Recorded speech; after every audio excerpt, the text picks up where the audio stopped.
नमस्कार दोस्तों, तीसरे दिन आते ही भारतीय गेंदबाजों ने केवल 1 घंटे में न्यूजीलैंड की दूसरी पारी को समेट कर रख दिया और भारत को 359 रनों का विशाल लक्ष्य मिला। और दूसरी पारी में जायसवाल आते ही तूफानी अंदाज में चौको छक्कों से भारतीय टीम को अच्छी शुरुआत देते हैं, लेकिन लंच के बाद पूरी तरह से मुकाबला पलट जाता है और पूरी टीम इंडिया एक बार फिर से ताश के पत्तों की तरह बिखर जाती है। तो क्या है आज तीसरे दिन का पूरा हाईलाइट बताएंगे दोस्तों आपको हमारी इस वीडियो में। लेकिन दोस्तों, अगर आप भी अश्विन और वाशिंगटन सुंदर को एक बेहतरीन ऑलराउंडर मानते हैं तो इस वीडियो को एक लाइक और चैनल को सब्सक्राइब कर लीजिएगा। वीडियो का लाइक टारगेट केवल 100 लाइक्स है। दोस्तों, भारत और न्यूजीलैंड की टीम के बीच दूसरा टेस्ट मुकाबला खेला जा रहा है, जहां न्यूजीलैंड ने टॉस जीतकर पहले बल्लेबाजी करने का फैसला किया था और न्यूजीलैंड की टीम ने पहली पारी में केवल 259 रन बनाए और पूरी टीम ऑल आउट हो गई। न्यूजीलैंड की टीम की तरफ से पहली पारी में कॉनवे और सचिन रविंद्रा ने शानदार अर्धशतकीय पारी खेली थी। वहीं भारत की तरफ से अश्विन ने 3 और वाशिंगटन सुंदर ने पहली पारी में सबसे ज्यादा 7 विकेट चटकाए थे।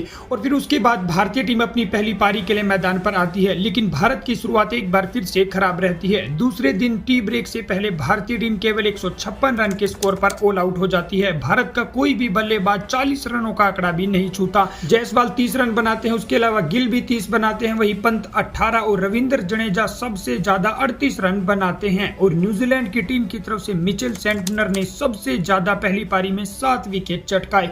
अब न्यूजीलैंड की टीम के पास 103 रनों की बड़ी बढ़त थी। और उसके बाद न्यूजीलैंड की टीम दूसरे दिन फिर बल्लेबाजी के लिए मैदान पर आती है और न्यूजीलैंड की टीम की शुरुआत दूसरी पारी में भी बेहद ही ताबड़तोड़ रहती है, क्योंकि कप्तान टॉम लैथम शानदार शुरुआत न्यूजीलैंड की टीम को देते हैं और वो शानदार दूसरी पारी में 86 रनों की पारी खेल डालते हैं। और दूसरे दिन का खेल खत्म होने तक न्यूजीलैंड की टीम 198 रन 5 विकेट पर बना लेती है। न्यूजीलैंड की टीम के पास दूसरे दिन का खेल खत्म होने तक 301 रनों की बढ़त थी।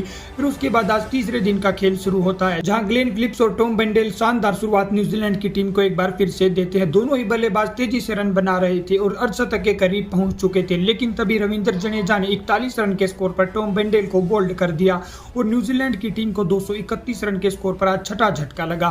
फिर उसके बाद मिचेल सेंटनर फिलिप्स का साथ निभाने आते हैं, लेकिन मिचेल सेंटनर भी रविंद्र जडेजा की गेंद पर 4 रन बनाकर आउट हो जाते हैं और 237 रन के स्कोर पर न्यूजीलैंड की टीम को 7वां झटका लगता है। फिर उसके बाद टीम सऊदी आते हैं। टीम सऊदी भी आते ही 0 रन के स्कोर पर अश्विन का शिकार हो जाते हैं और 238 रन पर न्यूजीलैंड को 8वां झटका लगता है।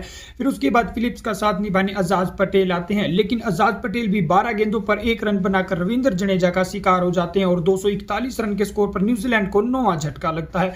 फिर उसके बाद ग्लेन फिलिप्स धीरे धीरे अपने अर्धशतक के बिल्कुल दहलीज पर आ पहुंचे थे, लेकिन दूसरे छोर पर 10वें विकेट के रूप में विलियमसन रन आउट हो जाते हैं और न्यूजीलैंड की टीम दूसरी पारी में आज 255 रन के स्कोर पर ऑल आउट हो जाती है और न्यूजीलैंड की टीम के पास 358 रन की बड़ी बढ़त हो चुकी थी। अब भारत के सामने 359 रनों का लक्ष्य था और दूसरी पारी में अश्विन ने 2, सुंदर ने 4 और जडेजा ने 3 विकेट चटकाए और 359 रनों के लक्ष्य का पीछा करने उतरी भारतीय टीम की शुरुआत एक बार फिर से आज खराब रहती है। जायसवाल के साथ रोहित शर्मा आज बल्लेबाजी के लिए फिर से आते हैं, लेकिन रोहित शर्मा सेंटनर की गेंद पर 8 रन बनाकर आउट हो जाते हैं और भारत को 34 रन पर पहला झटका लगता है। दूसरे छोर पर जायसवाल ताबड़तोड़ अंदाज में बल्लेबाजी कर रहे थे और उनका साथ निभाने फिर आते हैं शुभमन गिल और इन दोनों बल्लेबाजों के बीच शानदार पार्टनरशिप होती है। दोनों बल्लेबाज पहले भारत को 50 रनों के पार पहुंचाते हैं और उसके बाद इन दोनों बल्लेबाजों की पार्टनरशिप भारत को 100 रनों के करीब पहुंचा चुकी थी, लेकिन तभी शुभमन गिल भी 31 गेंदों पर 23 रन बनाकर सेंटनर का शिकार हो जाते हैं और 96 रन पर भारत को दूसरा झटका लगता है।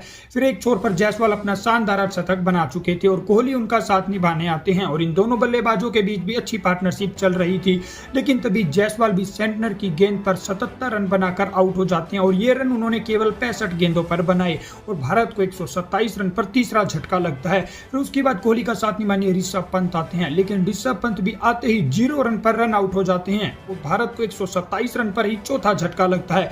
फिर विराट कोहली का साथ निभाने वाशिंगटन सुंदर आते हैं और इन दोनों बल्लेबाजों के बीच 20 रनों की पार्टनरशिप होती है, लेकिन तभी विराट कोहली भी सेंटनर की गेंद पर एलबीडब्ल्यू आउट हो जाते हैं और केवल 17 रन बनाते हैं और भारत को 147 रन पर 5वां झटका लगता है।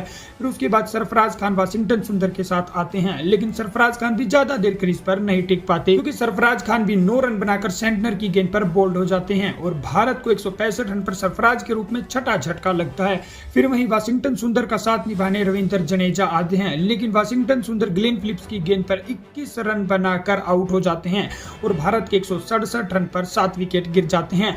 ये लंच और टी के ब्रेक के बीच में भारतीय टीम पूरी तरह से लड़खड़ा चुकी थी। अब भारत की जीत की उम्मीदें केवल जडेजा और अश्विन के हाथों में थी और इन दोनों बल्लेबाजों ने टिक कर बल्लेबाजी करते हुए भारतीय टीम के स्कोर को थोड़ा सा आगे बढ़ाया और टी ब्रेक के बाद ये दोनों बल्लेबाज फिर से बल्लेबाजी के लिए मैदान पर आते हैं और ये दोनों बल्लेबाज टी ब्रेक के बाद भारतीय टीम को 200 रनों के पार पहुंचाते हैं। लेकिन तभी अश्विन चौका लगाने के चक्कर में सेंटनर की गेंद पर 34 गेंदों पर 18 रन बनाकर आउट हो जाते हैं और भारत को 206 रन के स्कोर पर 8वां बड़ा झटका लगता है। फिर उसके बाद जडेजा का साथ निभाने आकाशदीप आते हैं और इन दोनों बल्लेबाजों के बीच भी अच्छी पार्टनरशिप होती है। हालांकि आकाशदीप एक छोर पर डटकर बल्लेबाजी कर रहे थे, दूसरे छोर पर रविंद्र जडेजा तेजी से रन बनाने की कोशिश कर रहे थे, लेकिन तभी आकाशदीप चौका लगाने के चक्कर में 24 गेंदों पर 1 रन बनाकर अजाज पटेल का शिकार हो जाते हैं और भारत को 229 रन के स्कोर पर 9वां बड़ा झटका लगता है। और वहीं जडेजा भी एक छोर पर 37 रन बनाकर डटे हुए थे। उनका साथ निभाने अब जसप्रीत बुमराह आते हैं, लेकिन इनकी जोड़ी भी ज्यादा देर क्रीज पर नहीं टिक पाती और भारतीय टीम इस मुकाबले में एक तरफा बड़े अंतर से हार जाती है